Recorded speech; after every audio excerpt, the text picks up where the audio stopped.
PA waOlinda afumura maishoni ati iye aisanganisa varume vakati vachideme ku4 seasons kuSouth Africa vachingoburuka vachipinda vangomo. Izvi zvakazoita kuti PA vanzi vamanye kunogadzirisa hoho kuhotera vachibva vasvika pakubondera. Izvi pavaburitsa information iyi kuna Ketina zvabva zvaita kuti basa ravo ribve rangopera. Ukuwo zvakare vari kuti mari dzemasiwe yese dzakatorwa nekambani yaOlinda, achiti iye anoisa vanhu pamabasa ari kuramba kudzidzosera.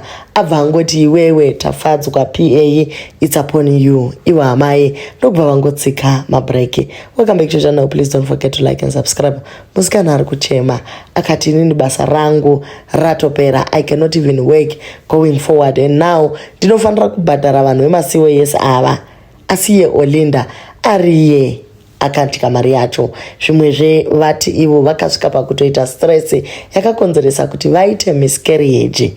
Zvinova zvinhu zvinovarwadza zvakaipisisa kuti ko inini ndichishandira kambani wai ndichizosvika pakusiiwa pakaipa kudai. Olinda palive yaakaita nezuro akaburitsa pachena kuti akapa tafadzwa mari uye ari kuda mari yake beki. Musikana ndopati aiwa, let me clarify, mari yawakandipa yanga iri mari yandakabondera mota yawaifanira kugadzira iwewe, nekuti ndaimanya kuti ve4 seasons hotera vasazokudhumanisira vakomana vako. Regai tingoisa audio yacho muzvinzwire.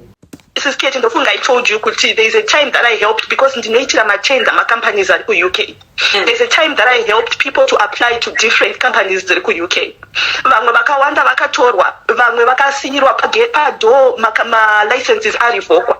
I had contracts written down tichiwirirana kuti kana munhu asina kuzopinda tinopanana back mari. So zvese izvo pazvakaitika pakarivokwa licenses, I went to Olinda and I told her kuti ma'am, this is what happened. Zvaitika zvakamira, so I need mari so that I can do my payment plans ndidzosere vamwe vanhu mari dzavo. She even went as far as kuti ndichati ndoita garantu, I just don't want to be in the front, because she knew kuti ane mari yarufanira kundipa mari yangu yarufanira kudzosera vanhu mari dzavo. So Olinda knew it since 2023, and I would always tell her kuti ndasara nevamwe vanhu vamwe ndabhadhara, but ndasara nevamwe vanhu vandofanira kubhadhara mari dzavo.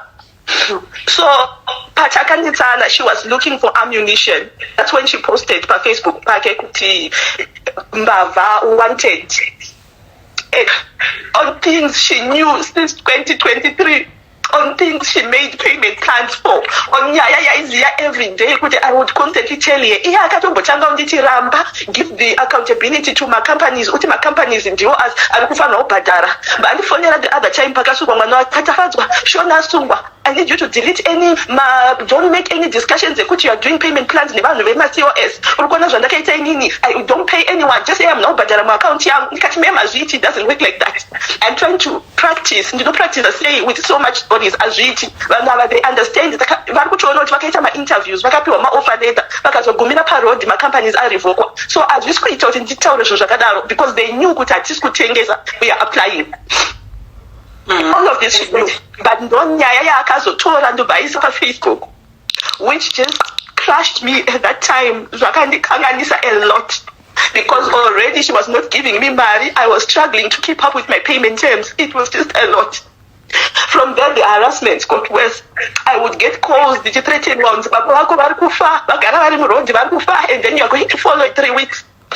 I suffered bad spiritual attacks. There were pastors who had to literally stay Mumbaneni because Nangani all the time. BP yangu yakakwira. I couldn't sustain. I couldn't sustain. I heard live Yakinezuru, she was saying I'm pregnant and all of that. Those are lies. Siskate, I think I showed you before. These are my papers, Equestkit, maternity warm. I think you can see my scan. You can see it. Nema bookings and ndakapiwa isaya.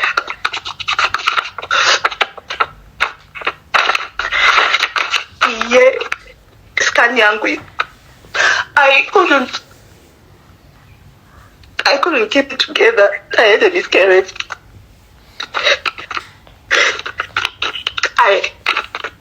I knew I had to pay my Marizavo. I had payment plans. I had paid a lot of people, but I just didn't understand why she would go on a platform. I'm working with a lot of people. Ini ndakazofonerwawo vachinditi murungu wako aita accident, she was high on drugs, anga ine mwana, so we had to quickly go there and try and settle nemunhu timupe mari nekubvira zvinhu zvese mumota. Iye andina kutaura naye that day, akazondifonera makusendera message late manheru, vazondifonera as well achiti I need kuti tiende kwamadzibaba because of nyaya iyoyi accident it happened. Pane ye ku hotel, there is a time yakaitika, she was still married kuna Mr. Nkomo, but she was also now in a relationship na Mr. Chidem. So what happened was akauya ku Zimbabwe, and she came to akauya ku SA. Those days we were using the other offices Regis. Auya ku SA, initially akauya aina Mr. Chideme. They were staying at the same hotel. In fact, akatanga kuibook, I think it was 4 Seasons. Akatanga kuibook yastana. We are store, which means booking yanga iri muzitara Mr. Chideme. And then from there, I think the day Ravakati Varkusimuka, day Rakasimuka, Mr. Nkomo Vachiuya. So he was supposed to go, even Babangotin Gala and Devano Buka and that extend the stay. So she then called me, Machiti, I made a mistake. Booking here and Nakuchinjas from Mr. Chideme to Mr. Nkomo, which means Manandi Bakashuka Kuona booking Irimuzitari woman is going to cause trouble. So I had to drive in such haste kutindi manye because uyanga kutopa ku airport.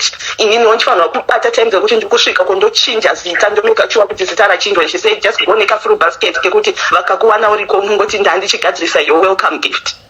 So inini maziso naturally anotondinetsa kuona ndichienda ikokoko. It was so much haste ndaimanya ndikatoguma ndadzimana nevanhu and I had to park aside ndikaproceed kuenda unogadzirisa zvinhu zvese izvozvo. That's when she paid me mari yekuti ndigadzirise mota that she's doing my life achiti akandipa mari. Pana Mem Kero poita vamwe vanonzi Mem Gomez, she will also say kuti vane jealousy neni, she's going to Nigeria, so inini ndofanirwa kuvatangira ndevamwe vevanhu vakanyorwa mazita ko vanonyora mazita. Vakakutudza nyaya yevanhu vakanyorwa mazita chimboichibateika iwe. Vanhu vachinonyorerwa mazita inenge iri nyaya yecompetition here kana kuti nyaya yemakawa? Kuti ndiziya reason yavanonyorera. The only reason yandinoziya ione yenyaya yakanatsotaurwa ndiripo the other ladies vanamai Owami. Apparently it was because the father would constantly say ndoda kunoona mwana wangu, and she wanted kuti kana vakaenda vese vodzoka vese asauya ari ega.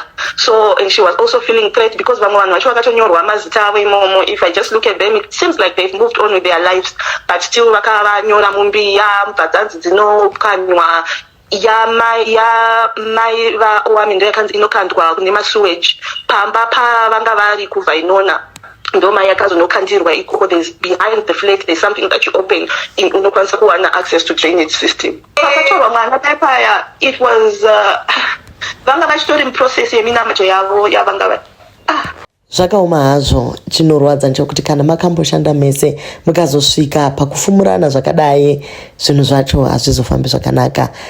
Olinda abva angonyora iye akati I'm recruiting kana pane vanoda basa reupi yeye. Vazhinji vati panodiwa maqualification api? Qualifications PhD in gossip, masters in kutaura.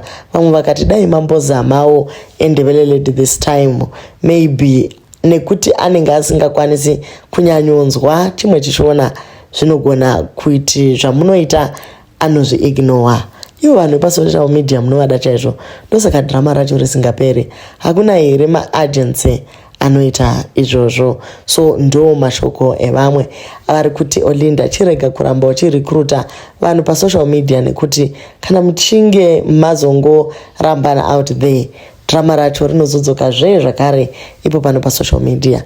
Vamwe vari kubhiliva musikana uyu vakati zvatinongopiwa pressure nembinga dzisina mari, vanhu vari kutoita zvekubira vanhu mari dzamaCOS then vozobva vazviita kunge mbinga. Panyaya yaChideme pamwe chete naNkomo vamwe vazoti aiwazve kozuro ndizuro waikataura body count yamaititi yezvinoka iwe uri kuti umwe achibuda muhotera umwe achipinda. but anyway dei vakadyirwawo mari dzavo dzamasiwo ese vachingowana kubhadharwa nyaya yacho yachivharwa. Nyaya yekuramba vanhu vongoti nanga naye tafadzwa ivo vachiziva kuti mari yakadyiwa nekambani zvinhu zvinenge zvisiri fei. Dei vachinanga chaiye munhu akadya mari. Nyaya iyi dei yaenda kukote nekuti makangari ukotse pano paFacebook napasocial media aiwa kutotamba nenguva chaiko. Nyaya yako haina kwainoenda. Thank you guys so much for watching, and please don't forget to like, share and subscribe.